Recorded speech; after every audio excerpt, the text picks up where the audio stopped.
Hi, good evening everyone. Today I am here to discuss with you a very important topic, that is how to revise during exam time or how to study during exam times. So this is a big problem for everyone. पूरे साल सब पढ़ते रहते हैं और exam के time जो जितना पढ़ता है उतना ज़्यादा प्रेशर बनता है, उतना ज़्यादा डिप्रेशन होता है, उतना ज़्यादा टेंशन होता है. How to study, how to revise, how to complete that whole syllabus during a limited time. So this is a big problem for every student or a competitor who is giving exam. So not more I have experience, but little bit I have experience which I am going to share in front of you. So पूरे साल concept समझने के लिए, chapter को समझने के लिए, बातें याद रखने के लिए आदमी पढ़ता है और फिर जो है पढ़ता लिखता रहता है और फिर थोड़ी बहुत याद आती है. बट सिलेबस इतनी ज़्यादा होती है कि अगर एक ही चैप्टर को आप बार बार पढ़ते रहो तो फिर नेक्स्ट वाले चैप्टर का क्या किया जाए. तो उसको उससे आगे मूव ऑन तो करना ही पड़ता है. और एक एक यूनिट में, किसी में 10 यूनिट होता है, किसी में 12 यूनिट होता है. एक एक यूनिट में जो है 10 चैप्टर्स होते हैं. तो सिलेबस तो बहुत वास्ट होता है.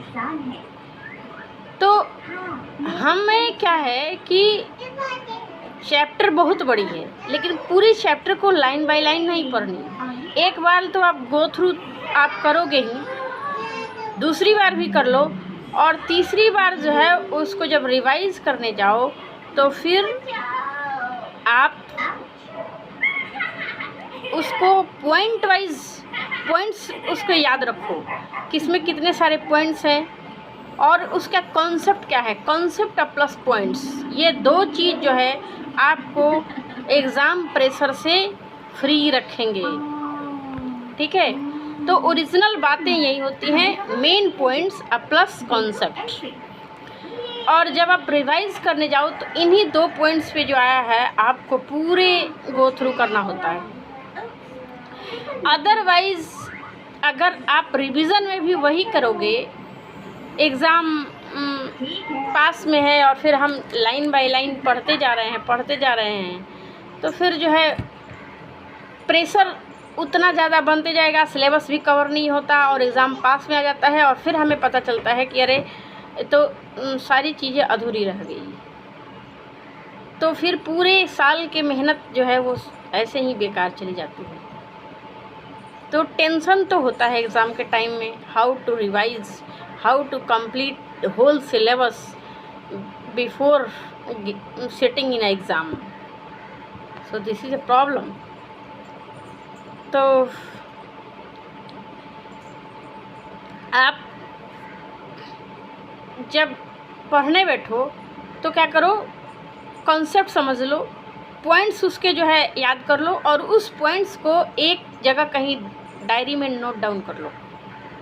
फिर उसके बाद से ऐसे ही करते जाओ और फिर 8 या 10 दिन के पहले उस वाले चैप्टर को थोड़ा सा एक बार गो थ्रू करो, कहाँ तक याद है. और दूसरी बात यह है, आपको हर चैप्टर के साथ एमसीक्यू तो करना ही पड़ेगा.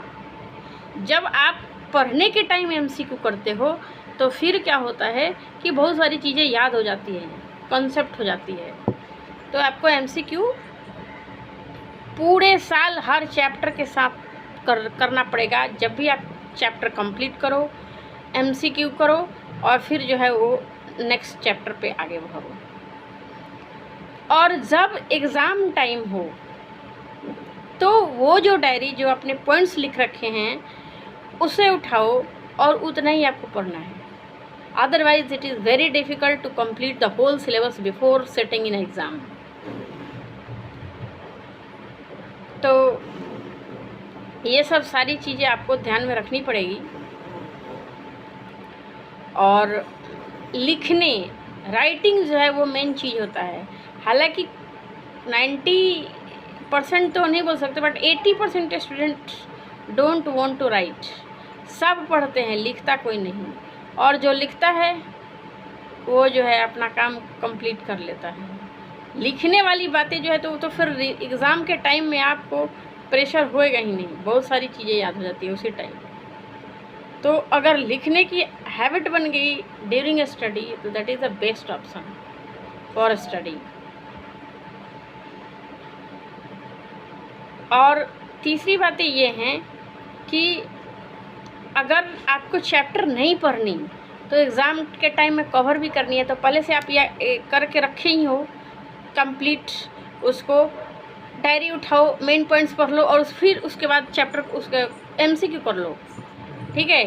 तो एमसीक्यू करने के बाद जो है आपको थोड़ा सा कॉन्फिडेंस भी आ जाता है कि हाँ मैंने अच्छे से पढ़ाई कर ली है, मुझे याद है, और फिर जो है हम I can represent my knowledge in exam paper.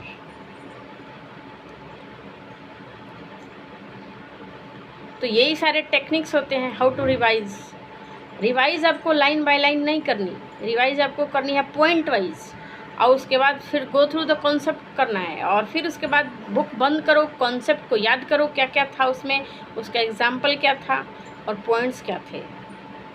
लिख रखा है तो नोट डाउन, डायरी को जो है वो रीड आउट करो, क्योंकि बुक उठाने के लिए वक्त नहीं होता है और टेंशन प्रेशर बहुत ज़्यादा होता है एग्ज़ाम के टाइम में।